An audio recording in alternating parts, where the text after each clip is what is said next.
Assalamualaikum adik-adik, bagaimana kabarnya hari ini? Di video pembelajaran kali ini, kita akan membahas muatan pelajaran Bahasa Indonesia kelas 2 SD, tema 7, kebersamaan, subtema 1, kebersamaan di rumah. Pada pembelajaran kali ini, kita akan membahas apa itu fabel. Fabel adalah cerita pendek yang menceritakan tentang hewan. Tokoh-tokoh yang ada di dalam fabel adalah berbagai jenis hewan. Cerita dalam fabel adalah cerita fiksi. Cerita fiksi artinya cerita yang dibuat berdasarkan hayalan pengarang.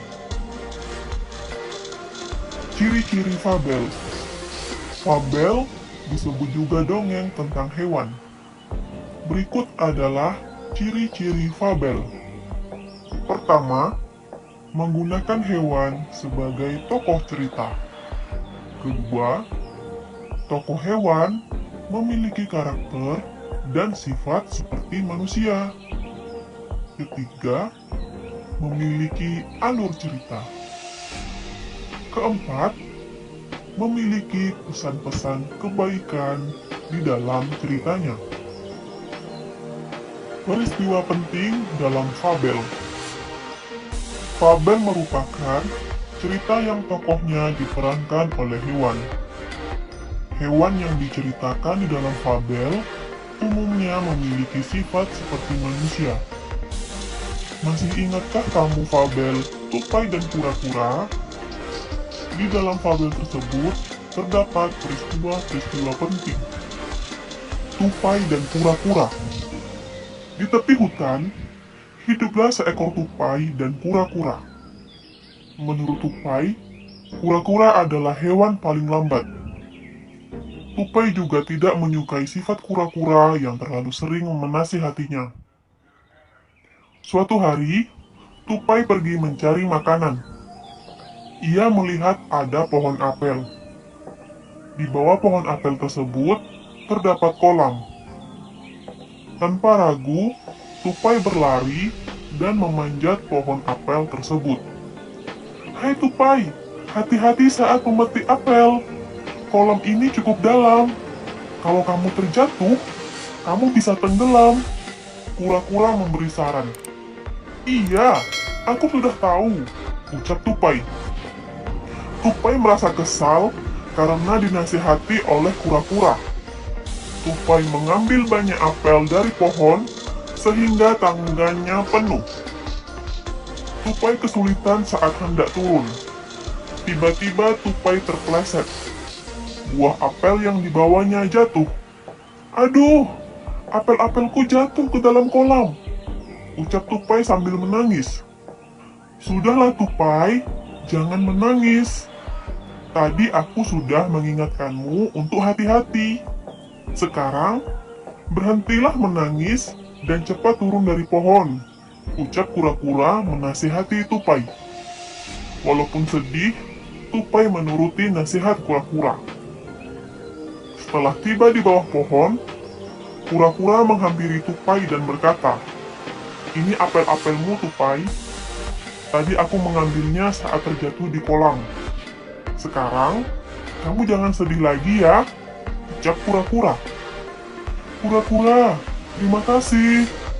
Maafkan aku tadi tidak mendengarkan nasihatmu," ucap Tupai sambil menangis. Kura-kura memaafkan Tupai. Tupai pun membagi apel yang dipetiknya kepada kura-kura. Mereka memakan apel tersebut bersama-sama. Kini, mereka berdua menjadi teman baik. Perhatikan tabel peristiwa berikut ini. Peristiwa pertama, kura-kura memberi saran kepada Tupai untuk berhati-hati saat memetik apel. Peristiwa kedua, Tupai tidak menuruti saran dari kura-kura. Peristiwa ketiga, Tupai terpeleset dan apel yang dipetiknya jatuh ke kolam. Unsur intrinsik fabel. Unsur intrinsik adalah unsur yang membangun karya sastra. Unsur intrinsik fabel adalah sebagai berikut. Pertama, nama tokoh atau jenis hewan yang terdapat di dalam fabel.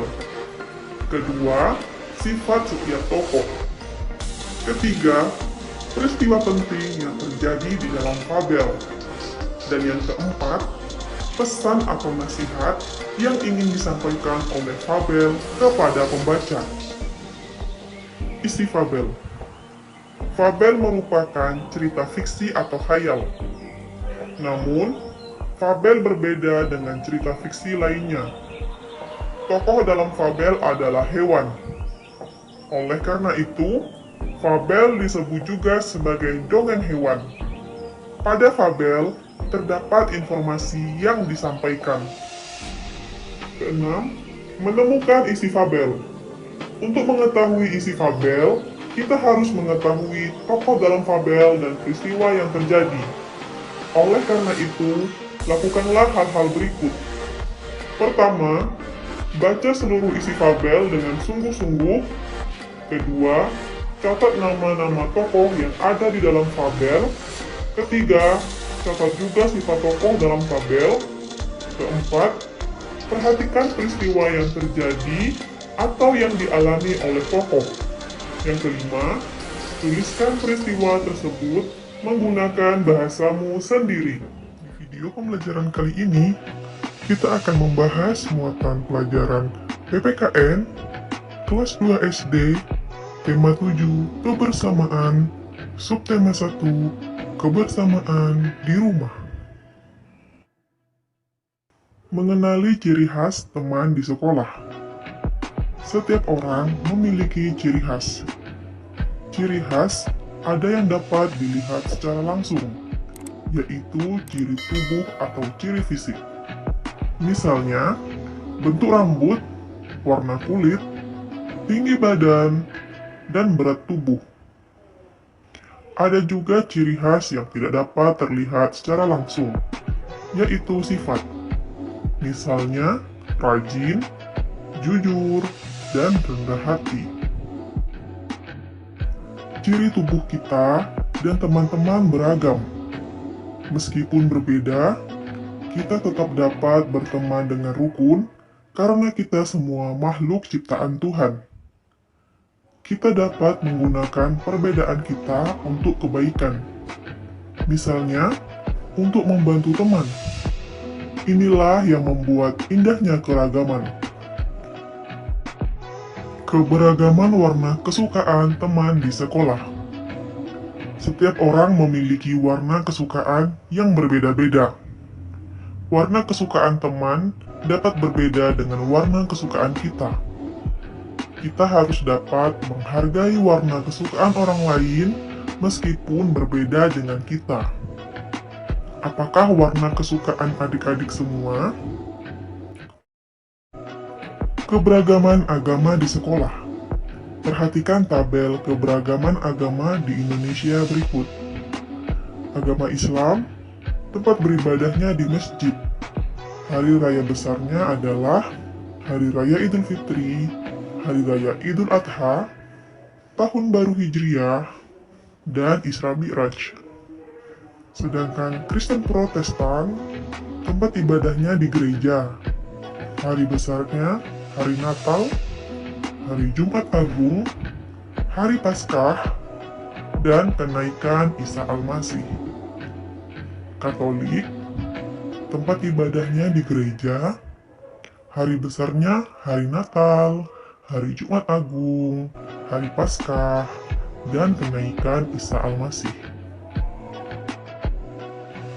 Agama Hindu, tempat beribadahnya dinamakan Pura. Sedangkan hari besarnya adalah Hari Raya Nyepi, Hari Saraswati, dan Hari Pager Besi. Agama Buddha, tempat ibadahnya bernama Vihara atau Wihara. Sedangkan hari besarnya adalah Hari Waisak, Hari Asada, dan Hari Katina. Sedangkan agama Konghucu, tempat beribadahnya adalah Kelenteng. Sedangkan hari besarnya adalah Tahun Baru Imlek dan Cap Gomeh. Kita tentunya memiliki teman yang seagama. Ada juga teman yang berbeda agama dengan kita. Meskipun berbeda, semua agama mengajarkan tentang kebaikan. Oleh karena itu, kita harus saling menghormati satu sama lain. Keberagaman kegemaran teman di sekolah. Ada banyak kegemaran yang dapat dilakukan setiap orang. Kegemaran adalah kegiatan yang disukai. Kegemaran bisa juga disebut dengan hobi. Kegemaran yang ditekuni dengan sungguh-sungguh dapat memberikan manfaat bagi orang yang melakukannya. Pertanyaannya adalah, apakah kamu memiliki kegemaran atau hobi yang selama ini kamu sukai? Jika ada, silahkan sebutkan di kolom komentar. Di video pembelajaran kali ini, kita akan membahas muatan pelajaran matematika kelas 2 SD, tema 7 kebersamaan, subtema 1 kebersamaan di rumah. Pembelajaran 1, mengenal pecahan 1/2. Pecahan merupakan bagian dari kesatuan. Perhatikan gambar apel berikut ini. Apel utuh dibagi menjadi dua bagian sama besar. Satu bagian dari dua potong apel dapat dinyatakan dalam bentuk pecahan 1/2. Dibaca setengah atau 1/2. Pecahan dapat dinyatakan dalam bentuk A per B, di mana A merupakan pembilang dan B merupakan penyebut. Pembelajaran 3, mengenal pecahan 1/3. Pecahan merupakan bagian dari kesatuan. Jika sebuah benda utuh dibagi menjadi 3 bagian sama besar, maka setiap bagiannya dapat dinyatakan dengan pecahan 1/3. Dibaca 1/3 atau 1/3. Pada pecahan 1/3, 1 merupakan pembilang dan 3 merupakan penyebut. Pembelajaran 4, mengenal pecahan 1/4. Sebuah kue dibagi menjadi 4 bagian sama besar. Setiap potongan kue dapat dinyatakan dengan pecahan 1/4. Pecahan 1/4 dibaca 1/4 atau 1/4. Pembelajaran 6, pecahan sebagai bagian dari keseluruhan. Perhatikan contoh berikut. Ibu membeli 10 jeruk. Setengah bagian dari jeruk tersebut disajikan untuk tamu. Sisanya akan ditempatkan di dalam piring. Berapa banyak jeruk yang akan disajikan untuk tamu?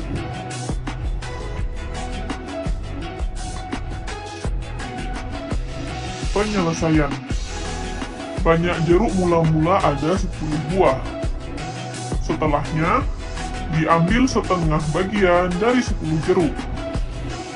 Setengah bagian dari 10 jeruk adalah 5 jeruk.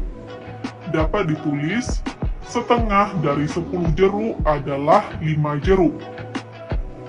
Jadi, banyak jeruk yang akan disajikan untuk tamu adalah 5 buah. Bagaimana adik-adik? Apakah kalian sudah paham mengenai apa itu pecahan sebagai bagian dari keseluruhan? Mudah sekali bukan cara memahaminya? Kamu tinggal menghitung berapa jumlah keseluruhan dan tentukan berapa bagian yang diambil. Jika 1/2 bagian yang diambil dari keseluruhan, maka kamu perlu membagi 2 bagian tersebut menjadi sama banyak. Seperti halnya contoh pada soal yang tadi telah kakak sebutkan. Baiklah adik-adik, itu saja yang dapat disampaikan dalam video pembelajaran kali ini. Semoga bermanfaat. See you the next time. Assalamualaikum warahmatullahi wabarakatuh.